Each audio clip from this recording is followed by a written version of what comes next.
విభీషణుడు మంచివాడు, రావణాసుడు చెడ్డవాడు.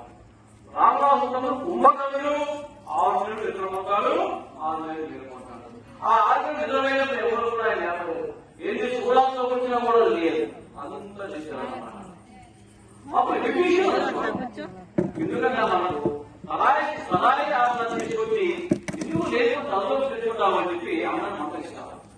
మీకేం చూస్తారా అని చెప్పి తమ్ముడు ఏదిస్తాం అంటే విభీషణుడు ఒక పుత్రుడు. ఆమె ఎవరు? త్రిజట. నా పేరు త్రిజట.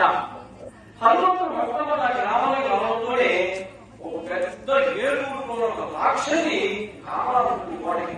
ఆమె పేరు తాటకి. ఏ పేరు? తాటకి. ఆమె హనుమంతుని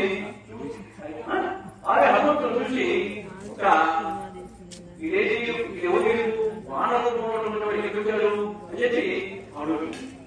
అయితే వెంటనే ఇంత రూపంలో ఉన్నటువంటి తాటిని చూసి హనుమంతుడు ఏం చేశాడు? సూక్ష్మ రూపం దగ్గర, చిన్న రూపం దగ్గర ఆమె నోరు పెడుతుంది, ఆలోచిస్తుంది. నోటికి ఆ నోరు తెసి ఆలోచనలో మొదలు చేస్తాడు ఆయన. అంత సర్వం అన్నమాట. ఆ లోపల ఎక్కువ చెప్తాడు. చివరికి సీతమ్మజాను నవ్వుకుంటాడు. ఎక్కడ నవ్వుకుంటాడు? సింహపక్షం మీద ఆయన ఉంటున్నాడు అన్నమాట. చూస్తాడు. చూసి అమ్మా సై చేస్తాడు. మళ్ళీ ఏం భయపడలేమంటుంది.